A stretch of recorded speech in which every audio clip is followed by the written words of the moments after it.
everybody. I'm Larry Ridley. You're tuned in to the NFL on EA Sports. This week, we've got a pair of teams who come in on different paths. With kickoff straight ahead, let's check in with the two men who will be calling tonight's game as we say hello to Brandon Godden and Charles Davis. All right, Larry, from the heart of Silicon Valley, there's a look inside Levi's Stadium in Santa Clara. Tonight, we've got a great Sunday night matchup between the Minnesota Vikings and the San Francisco 49ers.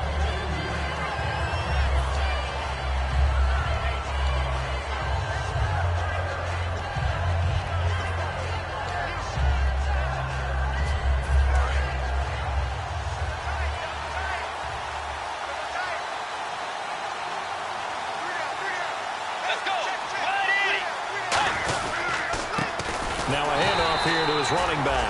And he will lose yardage here back at the 23-yard line. It's a loss of 2 there, bringing up second down. Brandon, that play ended so fast, it's almost as if the quarterback handed it to the runner, and the tackler was there right away for a loss of yardage.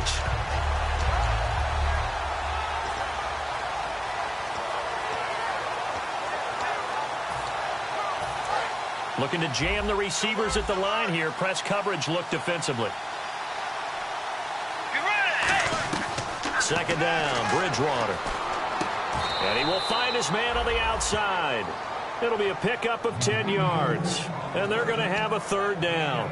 What's fun to watch is these college receivers transitioning into the NFL and how they grow as route runners. Because a lot of times now in the college game, the spread offenses, there aren't that many routes that they're actually running. Most of the time, they're just trying to find open space and present themselves to the quarterback as easy targets. But in the NFL, you've got to run the entire route tree, and you've got to run it well if you expect to get open. So 3rd and 2, and I count 6 defensive backs out there. Here's Bridgewater. That's caught by Treadwell. It goes as a gain of 8, and it moves the chains.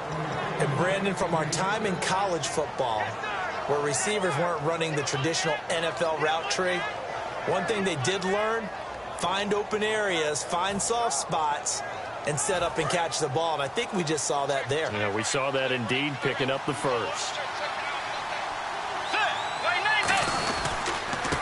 And he'll give it here to his running back. And he'll be brought down, losing yardage back at the 40. That's going to go as a loss of a yard, and it'll be second down. Well, on that play, the expression, don't blink, you might miss something, certainly applied. That was fast. Defense diagnosed the play, and it was over in a heartbeat.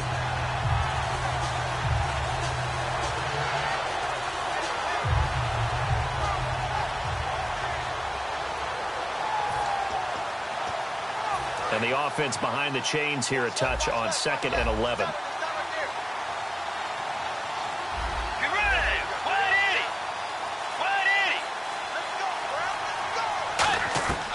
Bridgewater now on 2nd down. And he's got the hook up here. It's Kyle Rudolph. 4 yards on the pickup, and that's going to lead to a 3rd down.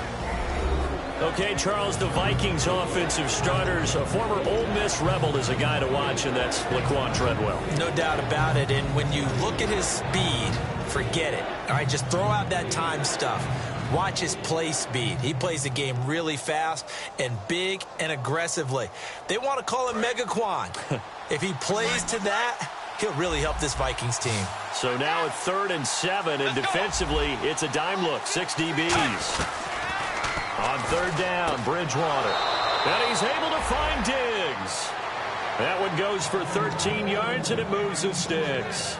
And the pocket's been protected pretty good here so far on the opening drive. We always talk about confidence in runners and catchers and quarterbacks. How about the protection detail? They're not allowing anyone near the guy throwing the football.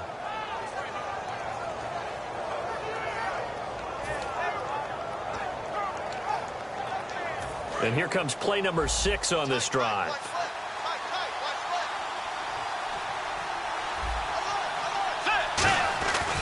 And they'll go with a ground attack here. And he'll fight forward maybe to the line of scrimmage, but that's all. It's a loss of a yard there, and now 2nd down.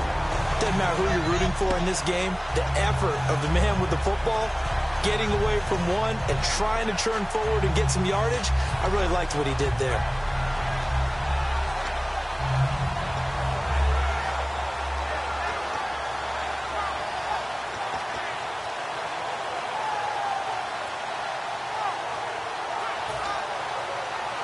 Clock rolling as we hit the midway point of this first quarter.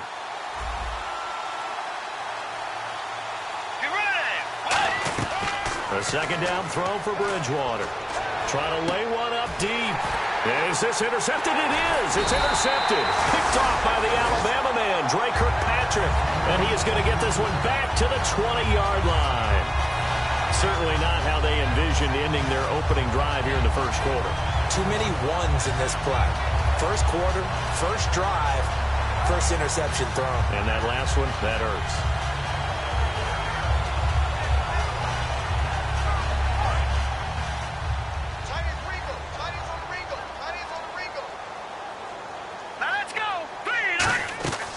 They'll come out throwing here to start the drive. Wide open receiver complete.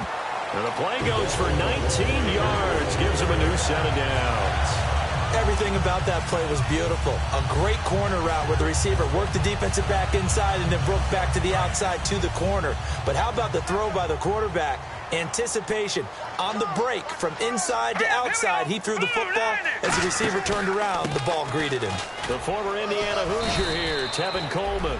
Just a yard on the pickup there, and it'll bring up a 2nd and 9. And now this offensive unit, we get a look at their starters. They put up good numbers last week, looking to carry that forward. Yeah, Brandon, they saw the numbers from last week. They expect to at least replicate them. They think that they can put up bigger numbers this week. They are a confident bunch. Here we go. Green, 39.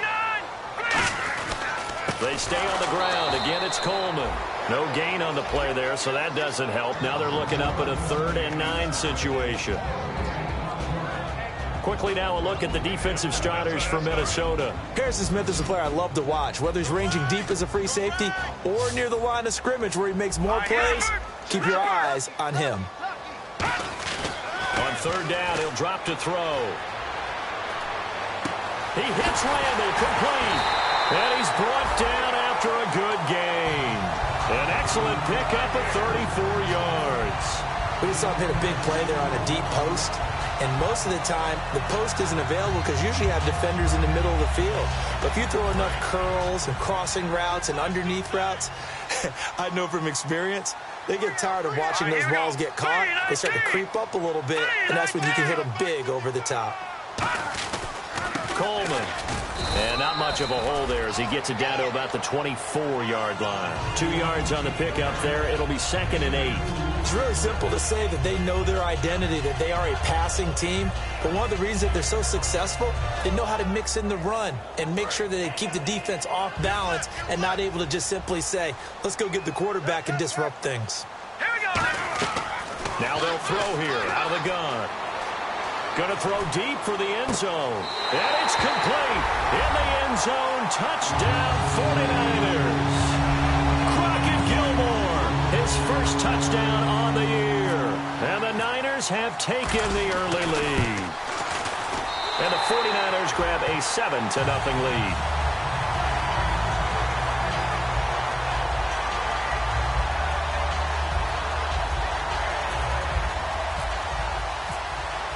After the touchdown, here's McManus now to kick it away. And this will be a touchback as that sails over the end line. Now the Minnesota offense set to take over again. Looked like they had something going last drive. Then the interception happened. Will they recover? The memory they need to keep with them is that they did have something going. They were moving the ball on offense, had a nice sequence going. Don't worry about the other part. You can't get that back.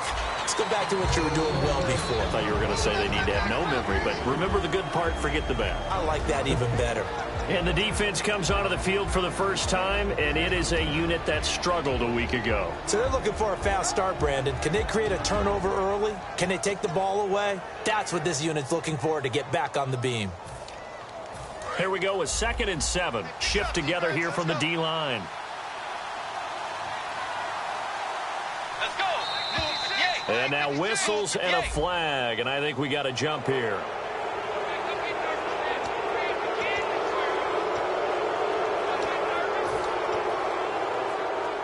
They come up with exactly 1 minute to go in this first quarter. They'll try and run with their fullback. And nothing doing. He's immediately taken down at the line of scrimmage. Benny Logan in there on the tackle.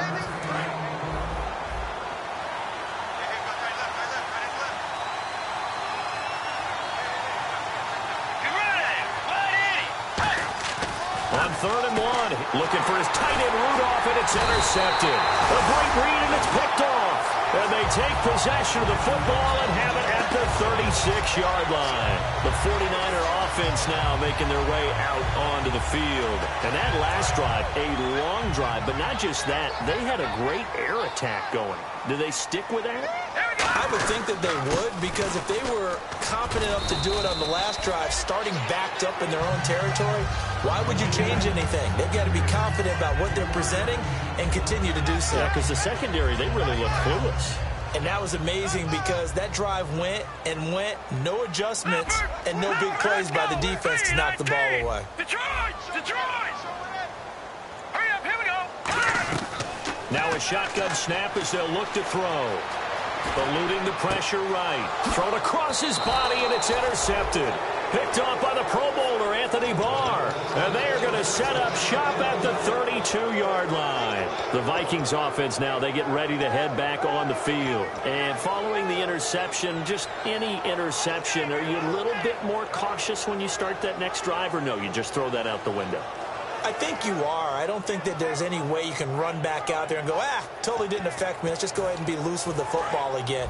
You're going to take care of it, but you have to be careful about